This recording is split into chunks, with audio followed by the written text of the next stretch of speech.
हाँ जी, तो इस वीडियो में हम बात करेंगे class 10+2 chemistry chapter 5 coordination compounds के बारे में। तो कोऑर्डिनेशन कंपाउंड कौन से होते हैं? जैसे हमने पिछले चैप्टर में पढ़ा कि ट्रांजिशन मेटल जो है एक बहुत large number of complex compound बनाती है, जिनमें मेटल एटम जो है बाउंड करते हैं नंबर ऑफ एनाइंस और न्यूट्रल मॉलिक्यूल्स के साथ बाय शेयरिंग इलेक्ट्रॉन्स। तो in modern terminology in compounds को हम कोऑर्डिनेशन कंपाउंड्स बोलते हैं। और कोऑर्डिनेशन कंपाउंड्स की जो है केमिस्ट्री ऑफ कोऑर्डिनेशन कंपाउंड बहुत ज़्यादा इम्पॉर्टेंट है और ये चैलेंजिंग एरिया है in a modern inorganic chemistry. नए कंसेप्ट जो है केमिकल बॉन्डिंग के, मॉलिक्यूलर स्ट्रक्चर के have provide insight into the functioning of this compound as a vital components of biological system. Chlorophyll, haemoglobin, vitamin B12 ये सभी coordination compounds हैं, magnesium, iron और cobalt के। तो variety of metallurgical processes, industrial catalyst, analytical reagent processes जो है इसमें बहुत सारे हम यूज़ करते हैं कोऑर्डिनेशन कंपाउंड्स को। कोऑर्डिनेशन कंपाउंड जो है उनकी बहुत सारी एप्लीकेशंस है in electroplating, textile, dyeing and medicinal chemistry. Clear हुआ? अभी इसके बाद इसके आगे 1 बाय 1 टॉपिक्स के बारे में बात करते हैं।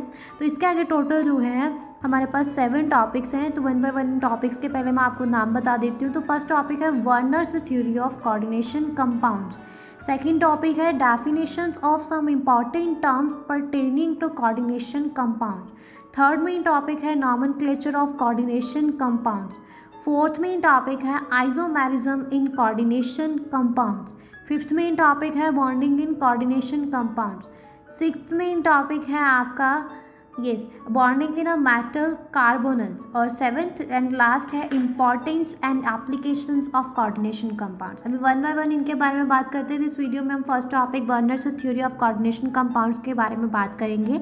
अल्फ्रेड वर्नर एक स्विस केमिस्ट है जिन्होंने फर्स्ट टाइम फॉर्मुलेट किया अपने आइडिया से कि about the structure of coordination compound. इन्होंने प्रिपेयर किया और कैरेक्टराइज किया large number of coordination compounds को और स्टडी किया फिजिकल और केमिकल बिहेवियर को bye simple experimental techniques. So Werner proposed that की concept of primary valence and secondary valence for a metal ion. तो बाइंडिंग कंपाउंड जो है जैसे कि हमारे पास आ जाता है CrCl3, COCl2, PDCl, जो है हमारे पास प्राइमरी वैलेंस, इनकी प्राइमरी वैलेंस होती है 322। ओके। और सीरीज ऑफ कंपाउंड जैसे कोबाल्ट 3 क्लोराइड जो है विद अमोनिया, यहाँ पे हमने देखा कि कुछ क्लोराइड आइंस जो है वो प्रेसिपिटेट हो जाते हैं as a silver chloride on adding excess silver nitrate solution in cold but some remain in solution. तो ये ऑब्जर्वेशन जो है टुगेदर देखी गई result of conductivity measurement in solution can be explain. अगर 6 ग्रुप्स जो है इन आइदर क्लोराइड आइंस और अमोनिया मॉलिक्यूल्स और both remain bonded to the cobalt ion during the reaction. और दूसरा क्या जाता है कि कंपाउंड जो है जहाँ पे एटम्स जो है with in the square brackets form a single entity which does not dissociate under the reaction conditions. और वर्नर ने प्रपोज किया कि ये जो है हमारे पास सेकेंडरी वैलेंस है for the number of groups जो डायरेक्टली बाउंड करते हैं मेटल आयन के साथ। और उसके बाद हमारा क्या आ जाता है अकॉर्डिंग टू वर्नर्स थ्योरी। तो कंपाउंड जो हैं उनको इन्होंने नाम दिया आइसोमर का और 1898 में propounded his theory of coordination compounds. तो मेन पोस्टुलेट्स क्या है उसके कि कोऑर्डिनेशन कंपाउंड जो है कोऑर्डिनेशन कंपाउंड्स मेटल शो करते हैं 2 तरह की लिंकेज को, प्राइमरी और सेकेंडरी। और प्राइमरी वैलेंसेस जो है वो नॉर्मली आयनाइजेबल होती है और सेटिस्फाइड होती है बाय नेगेटिव आयंस। और सेकेंडरी वैलेंसेस जो है वो नॉन आयनाइजेबल होती है और सेटिस्फाइड होती है बाय न्यूट्रल मॉलिक्यूल्स और नेगेटिव आयन।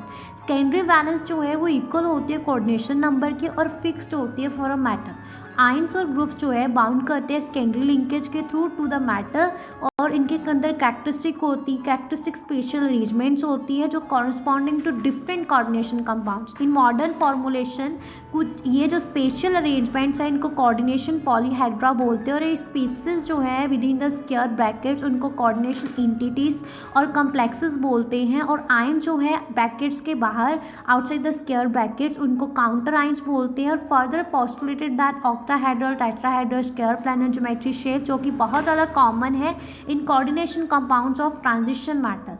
तो CONH3 तो हमारे पास ब्रैकेट में आ जाता है स्क्वायर ब्रैकेट में 3 पॉजिटिव। ऐसे ही नेक्स्ट हमारे पास आइंस है और जबकि हमारे पास NiCO4 जो है वो टेट्राहाइड्रल है और स्क्वायर प्लानर है।